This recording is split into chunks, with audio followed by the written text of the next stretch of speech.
Sudah pernah merasakan dinginnya sel penjara 3 kali, bahkan sudah pernah juga merasakan berhadapan dengan proses persidangan yang cukup menguras tenaga dan pikiran. Tapi buat aktor Revaldo Vivaldi, semua itu masih kalah dengan nikmatnya narkotika. Buktinya masih terjerumus lagi. Ya, Revaldo kembali diamankan aparat kepolisian terkait dugaan penyalahgunaan narkoba jenis sabu untuk keempat kalinya. Revaldo diringkus oleh Satreskrim Polri Metro Jakarta Barat Senin malam 24 Agustus 2026 kemarin. Ya benar, telah diamankan saudara RF ya. Kabar Revaldo kembali terjerat narkoba sontak mengingatkan publik pada rekam jejak panjangnya dengan barang haram. Perjalanan Revaldo dengan narkoba sudah dimulai sejak 2006. Saat itu ia ditangkap dan dijatuhi 2 tahun penjara. Namun hukuman tersebut belum jadi titik balik. 4 tahun kemudian, tepatnya 2010, Revaldo kembali ditangkap. Dalam kasus tersebut, polisi menyita barang bukti mencapai 62 gram sabu. Sembuh tuh jauh. Kalau ya. sembuh tuh kan nggak mungkin bisa sembuh, kan nggak bisa ngilangin memori itu. Jadi ini termsnya itu ya, maksudnya itu. termsnya ya, itu. In recovery, iya. Dan pada 2023, Revaldo kembali ditangkap polisi terkait kasus narkoba. Artinya hat-trick. 3 kali berkubang dengan kasus yang sama. Ketika itu ia mengungkap jujur memang mengalami kecanduan dan masalah mental. Ia pun sempat menyatakan untuk memperbaiki diri dan meninggalkan dunia kelam narkoba. Publik pun berharap menjadi babak terakhir. Lantas, benarkah nasib Revaldo akan sama dengan Amarzoni dan berpotensi mendekam di lapas Nusa Kambangan? Seharusnya sih enggak ya, karena emang seharusnya tidak terjadi sih, tapi kepancing jadi terjadi. Rahasia, biar kalian makin penasaran, biar kalian nonton nanti. Fanny 3 Biduan akan turut memeriahkan panggung besar Road to Kilo Raya MNCTV di Pati 29 Agustus mendatang. Penyanyi jebolan kontes suara bintang ini akan all out demi memuaskan warga kota pesisir Laut Jawa ini. Mulai dari lagu-lagu yang akan dinyanyikan hingga kostum yang akan dikenakan. Fanny berharap warga Pati penonton setia MNCTV akan terhibur. Aku belum pernah ke Pati, jadi aku ingin berburu kuliner di sana dan ingin menghibur seluruh warga Pati. Nanti akan nyanyi, tapi lagunya... Bukan cuma antusias menunggu kemeriahan panggung dan sambutan warga Pati.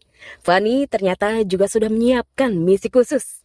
Ya, Fanny mengaku sudah ngidam banget menjajal berbagai kuliner dan jajanan khas kota Pati. Katanya sih, jebolan kontes suara bintang ini penasaran banget dengan yang namanya nasi gandul. Wah, masa sih? Nah itu dia, belum tahu. Kalau kalian tahu boleh DM aku deh. Ya, apa aja makanan di sana yang menurut kalian itu best? Soal icip-icip makanan, memang salah satu hobi Fanny. Apalagi jika ada waktu kosong.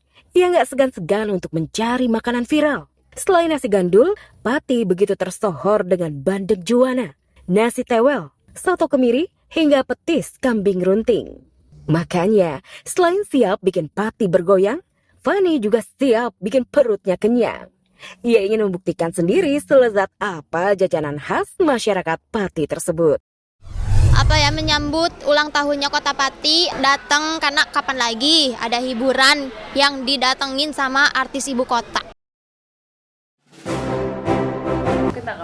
Masa jadi TSK? Enggak ada.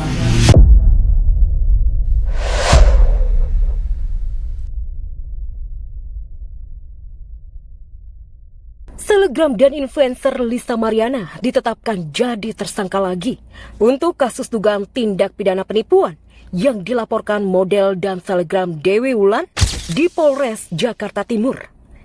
Dewi Wulan melaporkan Lisa karena telah melakukan aksi tipu-tipu jual beli piyama senilai Rp900.000.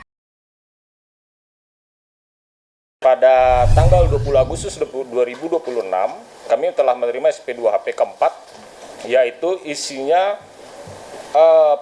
gelar perkara dengan hasil status terlapor atas nama Lisa Mariana Presley Zulkandar ditetapkan dari saksi menjadi tersangka. Ya aku cukup puas ya. Tahu kalau dia modus nih, dia tuh penipu. Masa jadi TSK nggak ada? Iya, biarin aja dia berkoar-koar. 910.000 udah saya transfer, 1 juta saya buletin.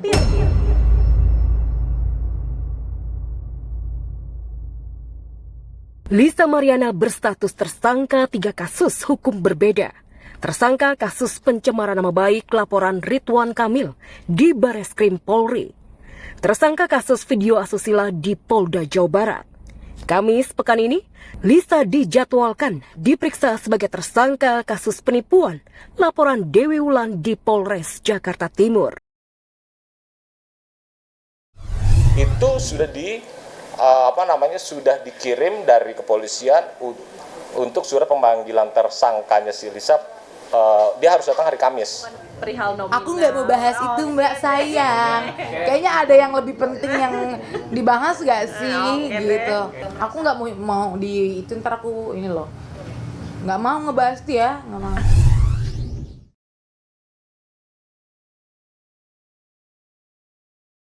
Lisa Mariana terlihat santai meski menyandang status tersangka untuk 3 kasus berbeda. Namun tidak demikian halnya dengan Ruben Onsu. Ditetapkan menjadi tersangka kasus penipuan bisnis investasi senilai 3,5 miliar di Polres Jakarta Selatan.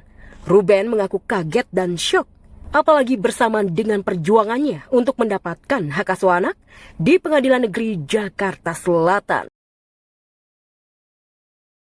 Perkara yang sekarang ini rame tentang status tersangka itu, dia mengatakan masih ingin menyelesaikan masalah itu secara pribadi, karena dia ada keyakinan ini semuanya hanya miskomunikasi ya dengan pihak yang melapor itu. Ya, jadi intinya adalah ya udah pokoknya ikuti prosesnya ya. Saya pun sampai sekarang ini berdoa juga tetap minta yang terbaik.